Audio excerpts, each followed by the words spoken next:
Right, hello, welcome back, ladies and gentlemen. On to chapter 16, Two Witnesses. On Thursday morning, Rayford decided to check out the scene at Web Wonders for himself. He caught a train to Clapham Junction and walked from the station where he knew Web Wonders' office used to be. Police were still milling around the site, although most of the rubble had been cleared away. A handful of spectators were present too, discussing what had been happened. Rayford moved closer to see what information he could pick up. The onlookers knew less than he did about what was going on, but shortly after he had entered the scene, Rayford noticed one member of the public talking animatedly to a policeman. He did not want to stare directly at them, but it appeared that both the officer and the spectator had turned in his direction, and that the concerned citizen was pointing at him. Rayford decided to play it safe. He turned to walk away. "Hey there! You there! Stop where you are!" Obviously, Rayford was being addressed, but with his back turned, he pretended not to hear, and he kept on walking. Just then, two more policemen appeared in front of him. He was trapped. He turned around and, leaning forward, pointed at himself, innocently, forming words. "Are you talking to me?" with his mouth. "Yes, we're talking to you, stupid," one of the policemen said as he grabbed Rayford roughly from behind. He was dragged over closer to the informer, who Rayford now recognized as Noah, a former member of the tribe of Joseph. Noah had left the group in anger after a dispute a year earlier. He had declared at that time that the group was a cult and that its leaders were too authoritarian. Rayford had only seen Noah on an anonymous visit to Liverpool's distribution centre, where the man had been stationed. The centre had later been moved, and that was the last they had heard of him, or from Noah, until now. "Yeah, that's him," Noah said. "What are you talking about?" Rayford asked, playing innocent. "Do you have any identification?" the police officer asked. "No, I'm afraid not, I don't," Rayford said honestly. He made a point of not carrying identification on himself for just such occasions like this. At least they would not be able to locate Irene and the others if they did not know where he lived. "Do you know anything about the bombing of this building?" the police officer asked. "Me? No," Rayford answered, genuinely surprised by the question. Why were they asking about the bomb when they obviously knew the ones behind it? "I'm going to have to take you down the station for questioning," the police officer said. "Am I being charged?" "Always ask under what act." "Under what act?" "Am I being charged?" asked Rayford. "Not unless you want to be difficult." "I don't understand." "What would I know about whatever happened here?" he asked. 6 people died when this building was bombed 3 nights ago. We have reason to believe that you know something about a bomb. Have you got something to hide? This was incredible. Did the authorities really believe that Rayford Strait had destroyed Web Wonders? Noah must have been brought in to watch for any believers to appear on the scene, and Rayford had walked straight into the trap.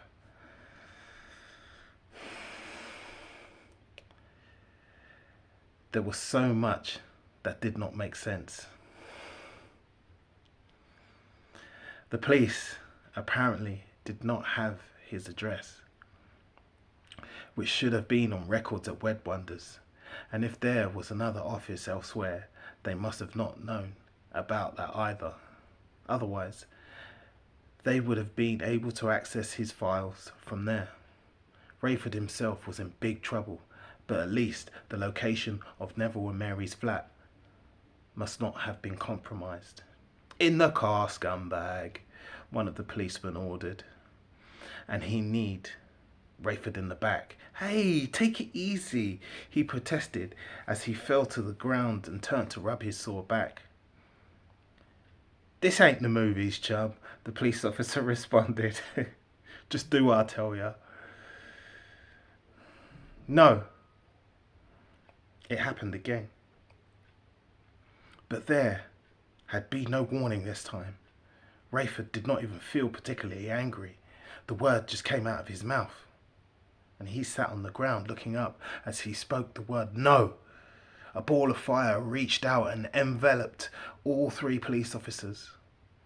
This was far more serious than a flash of light and a few bruises on the victims, as had happened at Neville's.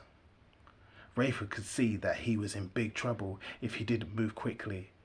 As soon as the word was out of his mouth, he jumped up and ran. He was around the corner before the crowd realized what had happened.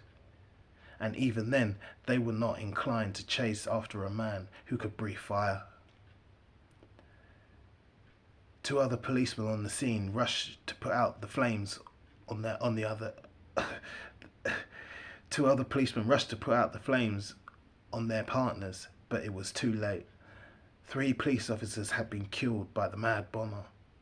Their partners did not want to be added to Rayford's list of victims, so they too did not pursue him. They phoned for help instead. Rayford, in the meantime, had raced to the train station at Clapham Junction and boarded a train back to Guildford. He was nervous all the way home, fearing that he may be being followed. I hope he got off a few stops early and did a couple of detours, because there's CCTV all over the tube station. Like, remember what I said about this dude, this acid bomber? Now they're claiming that he's dead. You call these people out, call these people out on their nonsense, and then you see. And these people got their dates all wrong as well. They just catch themselves in their own lies. Anyway, sorry, where was I? Rayford, in the meantime, raced to the train station at Clapham Junction and boarded the train back to Guildford. He was nervous all the way home, fearing that he may yet be being followed. He was also disturbed by what he had just done to the 3 police officers. And then there was the matter of 6 people killed at Web Wonders. What was going on? Had he really played a part in their demise? Subconsciously, he knew part of the answer. He had known it for 3.5 years now, although he had tried not to think about it. When others had tried to talk about it, he had always changed the subject. "It's out of my hands," he would say. "I can't do it now, and so I'll just have to wait until I get to heaven for an explanation." He had been talking about the explosion that took place in Neville's living room 3.5 years earlier. The Bible taught that during the final 3.5 years there would be 2 witnesses who would be hunted by authorities around the world. These 2 prophets would have the ability to destroy their enemies through flames that come out of their mouths. Many people had aspired to be one of these 2 witnesses, but Rayford appeared to have the credentials that all the others lacked. 3 policemen were now dead on the streets of Clapham Junction as evidence of his authenticity. When Rayford returned to the flat in Guildford, he brushed the others aside and went straight to the computer, where he sent a personal email to Chaim marked urgent. In it, he suggested that Chaim sever his links with the local service provider, and that he set up all his email to go through the Web Wonders connection. With luck, The authorities had not yet located Chaim's server. If he cut his links in Australia, they would most likely not be able to trace him there. The two men would be putting all their eggs in one basket now, but it was a basket which had somehow been miraculously protected. Either there was another Web Wonders office that had not been detected by the authorities, or else God had pulled some strings to set up an impenetrable website for the 12 tribes. Rayford was banking on the latter. Then Rayford got to the real reason for his urgent email. "I must know," he wrote, "whether you have had any experiences with fireworks happening when you speak. I mean, literally. If you are who I think you are, you'll know what I'm talking about." A few hours later, Rayford checked his mailbox again, and a reply was there. "Yes, I have," it said. "So where do we go from here?" Where do we go, thought Rayford. That was what he had been asking himself all week. But the list of questions was growing faster than any answers were coming in.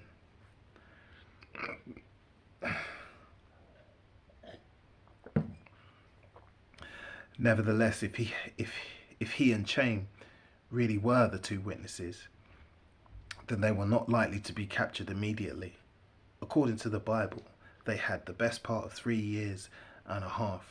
They had the best part of 3.5 years left to make themselves heard around the world, and they may as well make the best of it.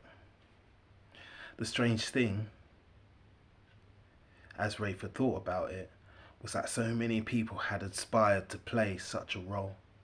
Mental hospitals were full of them, and yet up close, the job of end-time witnesses had none of the glamour that others had so often associated with it. Already, Rayford was being portrayed as a fire-breathing monster. The scariest thing was that the description was so close to the truth. End of chapter. Zion Ben Jonah writes, references to the two witnesses or two end-time prophets can be found in Revelation 11, 3-12. They have been compared with Elijah and Moses in the Old Testament. Whoever they may turn out to be, they will certainly possess amazing powers with which to clarify their authority.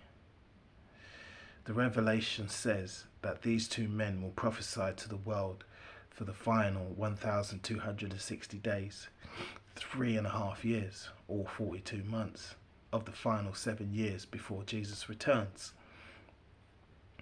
Because it is common for mentally unstable individuals to claim to be one of the witnesses, most churches have shied away from any mention of the two witnesses at all. But the genuine should not need to give place to the counterfeit.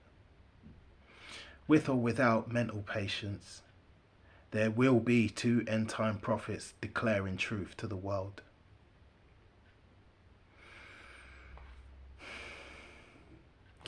And that's why they watch you, ladies and gentlemen, family. This is why they watch you. This is why they watch you closely. Facial recognition, voice recognition, the way you walk, they can do that as well. Cameras can pick you up from the way you walk, your walking style, and they follow you everywhere you go because they want to see this. They want to see this, they want to know.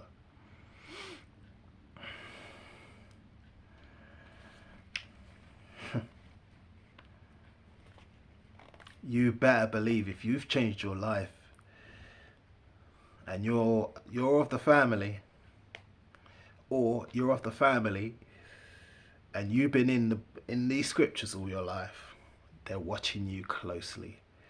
They've been watching you probably since 2019, 2016, maybe even longer. You don't have to believe me, but I'm telling you, It is significant, however, that there are two witnesses, and that most pretenders to the role of end-time prophet operate independently, because their own delusions of grandeur make it impossible for them to submit to the counsel of others. There is a biblical principle of everything spiritual being confirmed in the mouth of 2 or 3 witnesses. Matthew 18, 2 Corinthians 13, 1 Timothy, and Hebrews 10. If it should happen that someone must act entirely independently, however, then it seems that clear evidence of supernatural power may be regarded as a second witness. John 5 and 36.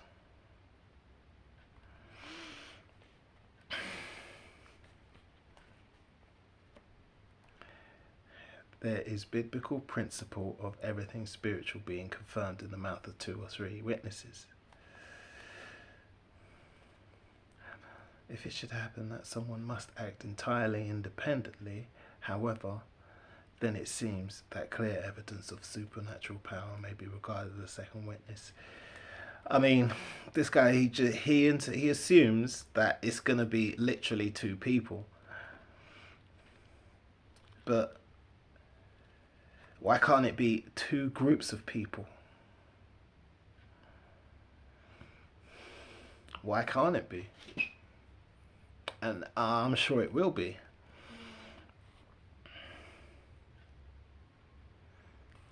And at the end of the day, oh man, I lost it. Lost my chain of thought.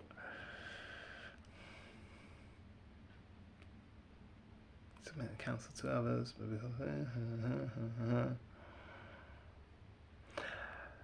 Me personally, I think if somebody does, when these people do find out, if it was to be, yeah, that's it. If it was to be 2 individual people, you would have to work independently, because so many people will be envious. They'll grass you up, like, I'm telling you. They'll betray you. They'll betray you just simply through envy. That's also why I don't believe it's going to be 2 individual people.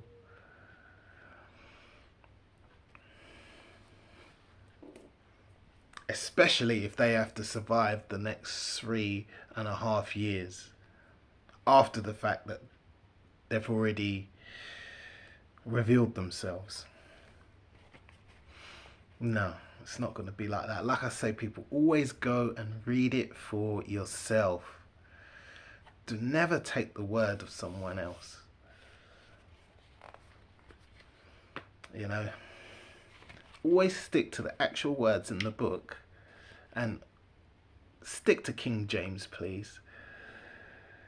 Stick to actual words in the book. And sometimes, you know, the script, you see different things from the scriptures than other people do. Some people sees it from that angle, some people see it from this angle, some people see it from that angle. And reading it again and again, coming back to it like 6 months later or a year later, you see different things. When you've learned a bit more, when you've read a bit more of the Bible, it's like, oh my gosh, I didn't see that last time. I didn't see that last time.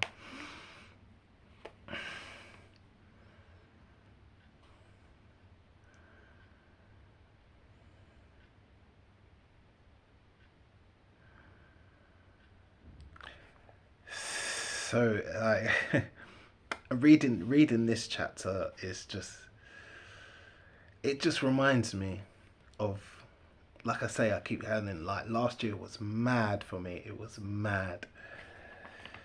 Now, I'm not saying that I witnessed something supernatural. I'm not saying any of that. But what I did witness is so many people are waiting for a sign, and so many people actually do believe.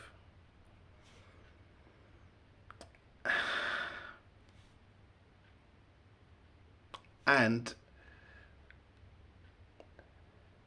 I witnessed, let me just say, as much evidence as my own eyes could see that we are being watched. Definitely, we're being monitored, we're being surveyed. You know,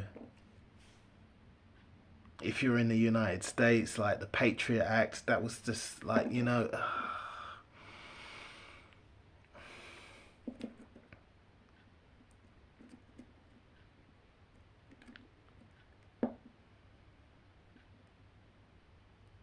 I witnessed a lot, but it's only things I saw with my own eyes.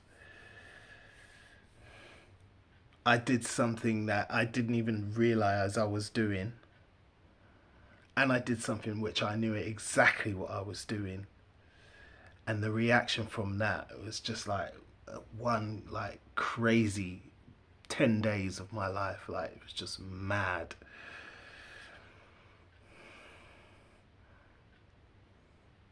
And that was when I found out there are a lot of people who believe, and then that's when I know the authorities are nervous, and that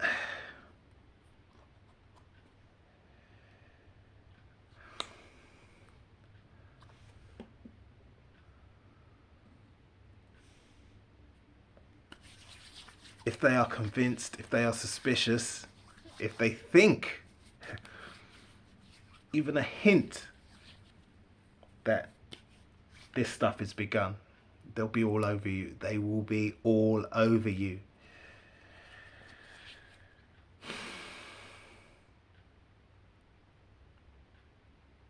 As of this,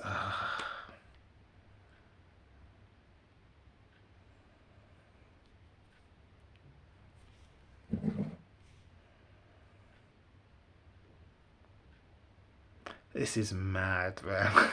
I'm telling you, it's just, it's all gone quiet now, but I will never forget last summer. I will never forget it.